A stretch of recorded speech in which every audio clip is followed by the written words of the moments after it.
Hey guys, just wanted to make a video of just some tips for when you're pulling the transmission on an older Xterra. This is a 2001.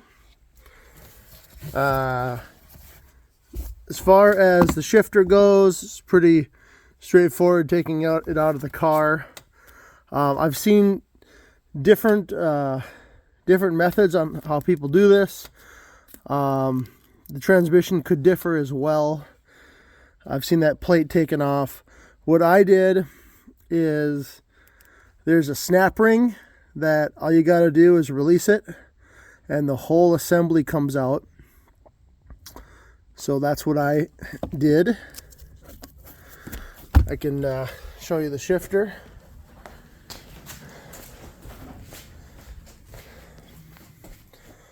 So from what I understand, these are pretty standard on old Xterras and Frontiers. Parts are very hard to find. I'm not able to find this lower shifter boot. Maybe you can find it used, but they are really this one is really chewed up from all the heat and age. So here's that snap ring I was talking about. Wasn't hard to pull that off. So that's the method I took. I purchased a lower shift boot for a different vehicle off Amazon, and I'm just going to try and mend this together with some rubber cement and what do they say, zip ties and duct tape, just to try to keep some of the heat and the noise, the road noise, out of the car. So let me take you out over here and show you the status.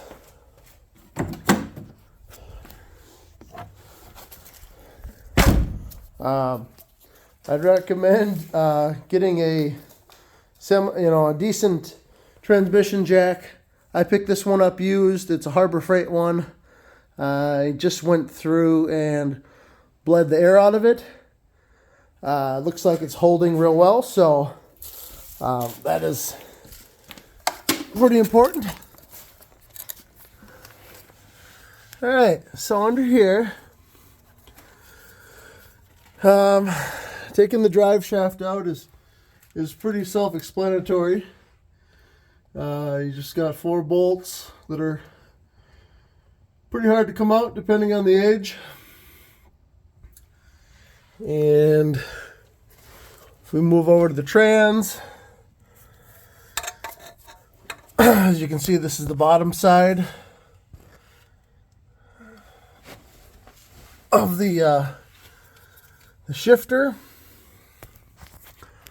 So I've already done a lot of prep work and I'm about ready to drop this out. This Xterra does not have cats. They were deleted, and hopefully I don't have to disconnect the exhaust when pulling the trans. If you have the catalytic converters attached, you will definitely have to take them out. I recommend when you take them out to make sure you have every gasket on hand and the high temperature sealant, and put it together with good sealant. Maybe get new headers. And so I'm not sure the exact amount of bolts around here, but the starter's already out. And you got you got this bracket that holds the trans to the bottom of the motor. Let's see, what else can I give you for info. I've already taken the actuator for the clutch, taking that out.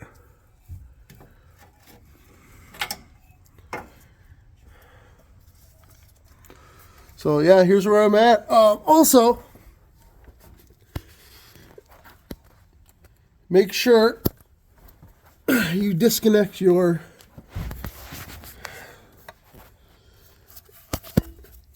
any cables, any of the sensor connectors. Get them all disconnected. Be super careful because they're old and brittle. There's a hose on mine. Let's see if I can show you. It's just a breather hose. Looks like I didn't need to disconnect it there, but further up on the trans there's a connection, and I don't know if you need to disconnect it there. Another thing to note on this model,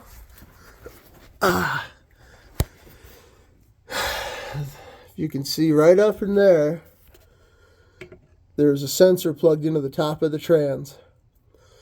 And I believe that's the crank position sensor. And it could easily be missed, and you'd end up yanking the wiring. And so I was able to reach around and disconnect that. A lot of people take the front wheels off and reach in the wheel well. I'm hoping to not have to do that. So we'll see how it goes. I got a rear main seal and the oil pan gaskets that go in the front and the rear. I'm going to try and just install the rear one with the rear main seal. And another thing to note that almost nobody talks about, I think one of the reasons the cats were removed on this is there's like, I don't know, 6-7 connections for this exhaust. There's a lot of different places it can leak when it has a cat. And so in this vehicle they were deleted, and which has pros and cons, but if you were to do it as a daily, I would definitely recommend keeping the cats and just make sure it's good and sealed up, so it doesn't leak in the vehicle, because it's no fun when you have exhaust leaks in the vehicle. So that's all I got.